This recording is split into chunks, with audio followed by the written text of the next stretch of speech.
Hey everyone, स्वागत है आपका मेरे चैनल पर। इस चैनल पर आप इंग्लिश स्टोरीज से रिलेटेड वीडियोस देखते हैं जिसमें कि इंग्लिश स्टोरीज़ का हिंदी में अनुवाद करना सिखाया जाता है। इसके साथ ही स्टोरी को रीड करना और इंग्लिश वर्ड्स के करेक्ट प्रोनाउंसिएशन के बारे में भी आप इस चैनल के थ्रू सीखते हैं। तो अगर आप इस चैनल पर न्यू हैं, मेरी वीडियो को पहली बार देख रहे हैं, तो मेरे चैनल को सब्सक्राइब ज़रूर करें और जो बेल का आइकन दिख रहा है उसे भी प्रेस कर दें ताकि मेरी आने वाली वीडियोस का नोटिफिकेशन आप तक पहुंच जाए।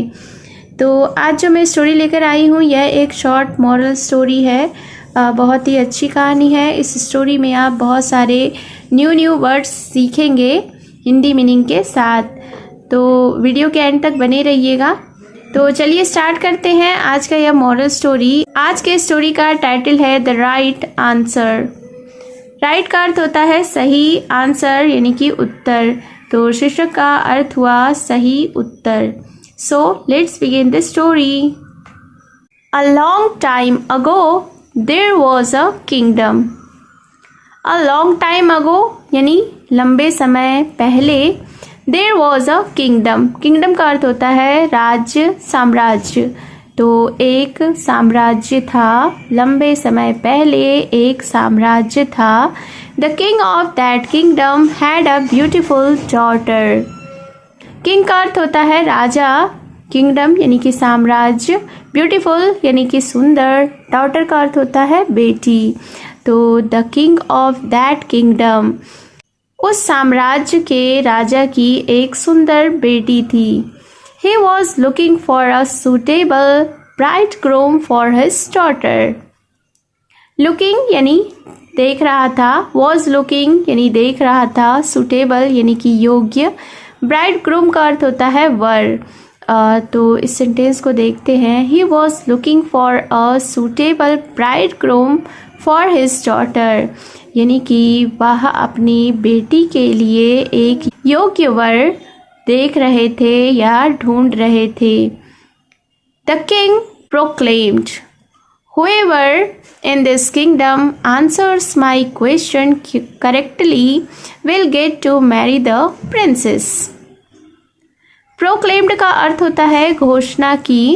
Whoever यानी जो कोई भी, answers यानी उत्तर, क्वेश्चन का अर्थ होता है प्रश्न, करेक्टली यानी सही ढंग से, मैरी यानी शादी करना। तो इस सेंटेंस को देखते हैं। द किंग प्रोक्लेम्ड यानी कि राजा ने घोषणा की। हुएवर इन दिस किंगडम यानी कि इस साम्राज्य का जो कोई भी, आंसर्स माई क्वेश्चन मेरे प्रश्नों का उत्तर देगा, करेक्टली यानी सही ढंग से, will get to marry the princess उससे राजकुमारी की शादी होगी। तो इस सेंटेंस को एक बार फिर से देखते हैं कि राजा ने यह घोषणा की कि इस साम्राज्य में जो कोई भी मेरे प्रश्नों का सही ढंग से उत्तर देगा उससे राजकुमारी की शादी होगी। The question is Who or what makes people cry?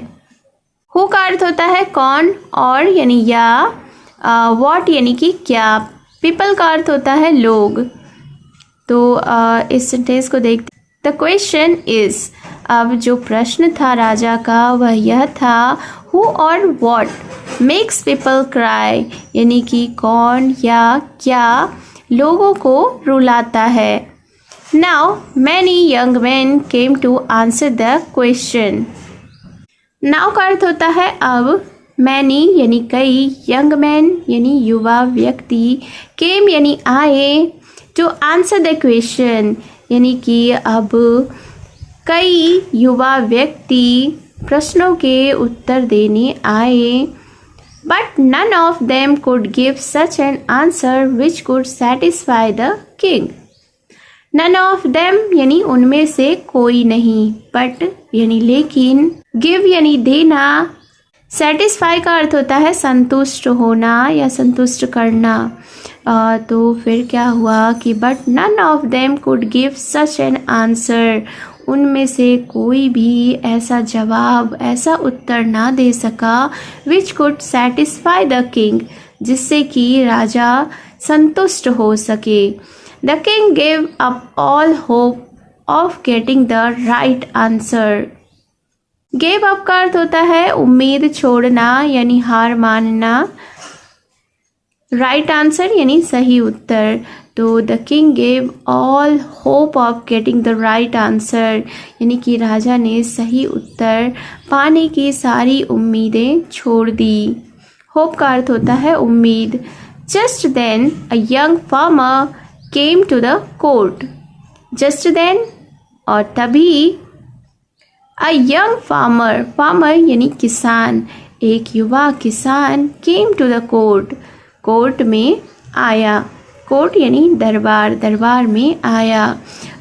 इस सेंटेंस को देखते हैं एक बार फिर से कि जस्ट देन यानी तभी, a young farmer came to the court, एक युवा किसान दरबार में आया। ही सेड, उसने कहा, the answer is rain. Rain यानी वर्षा। तो उसने कहा राजा से कि उत्तर है वर्षा। द किंग आस्क्ड, आस्क्ड यानी कि पूछा। अब राजा ने पूछा, वाई डू यू से सो, क्या पूछा, वाई डू यू से सो, यानी तुम ऐसा क्यों कहते हो। द फार्मर रिप्लाइड, रिप्लाइड यानी जवाब दिया। तो किसान ने जवाब दिया, it makes the farmer cry in happiness as his crops grow well.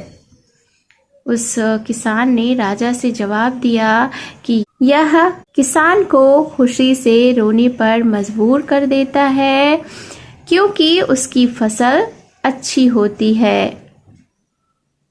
It makes the potter cry as he needs the sun to dry his pots. Potter का अर्थ होता है कुम्हार, क्राई यानी रोना, नीड्स यानी ज़रूरत होना, ड्राई का अर्थ होता है सूखा, पॉट्स यानी कि बर्तन।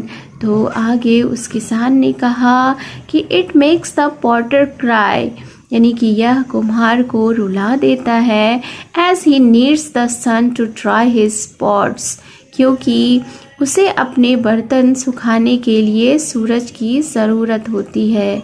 The happy king got his daughter married to the young farmer. Happy king यानी खुश राजा, मैरिड यानी शादी किया, यंग फार्मर यानी युवा किसान। तो खुश राजा ने अपनी बेटी की शादी युवा किसान से कर दी। Moral of the story is always keep your wits about you. तो इस स्टोरी से हमें यह सीख मिलती है, यह मॉरल मिलती है कि हमेशा अपना होश संभाल कर रखें।